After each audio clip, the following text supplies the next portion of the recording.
50% commission मिलता था stockist में, डॉक्टर को 40% देता है कमीशन के तौर पे लिखवाने के लिए माल।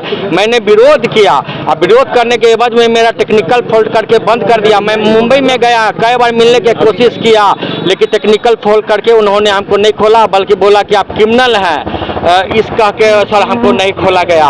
उन्होंने उन्हीं का आदमी ने बताया, राजेश सिन्हा ने बताया कि कंपनी में टैक्स में बहुत सारा घोल मटोल किया। अगर कंपनी का जांच बैठेगा तो जांच एजेंसी इसको छोड़ेगा नहीं। कंपनी उसी का डिस्ट्रीब्यूशन जो हेड है 2022-23 में 4 महीना के कंप्यूटर हैक करके इन्होंने जीएसटी घपला करने का करोड़ों करोड़ का नाम लिया। राजेश सिन्हा ने बताया, उसका डिस्ट्रीब्यूशन वाले ने बताया, सभी को बताया, पर्सनली बताया सभी को।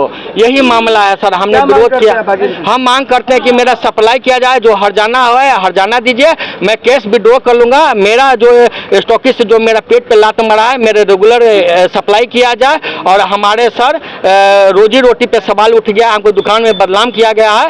और बस यही मेरे पूरे माता दी इंटरप्राइजेज का मेसर्स जय माता दी इंटरप्राइजेज का मामला यही है कि सन फार्मा से इनको स्टॉकिस्ट था मिला हुआ और 1993 से चला आ रहा था। अचानक ऑल ऑफ ए सडन ये बंद कर दिया गया 2024 के 10 मई को। यही कहा गया रीजन कि भाई आपका टेक्निकल फॉल्ट के कारण हम नहीं दे रहे हैं। अब बशर्ते बात यही था कि टेक्निकल फॉल्ट नहीं है।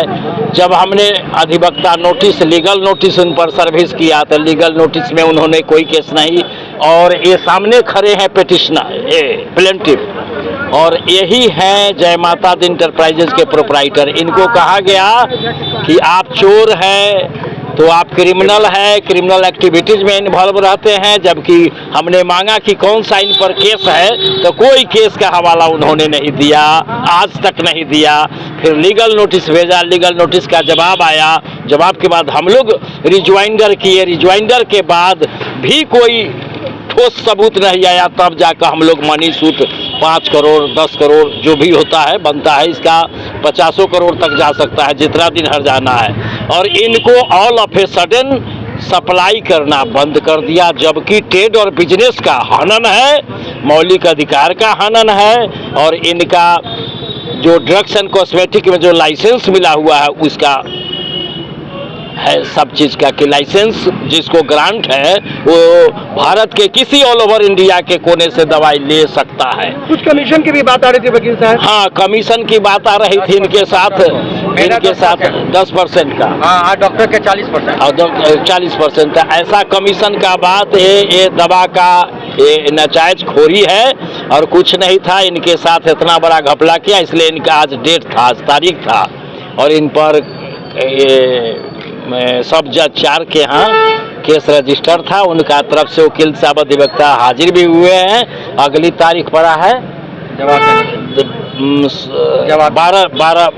12 जून को डेट पड़ा है अगली तारीख। कोर्ट ने क्या कहा?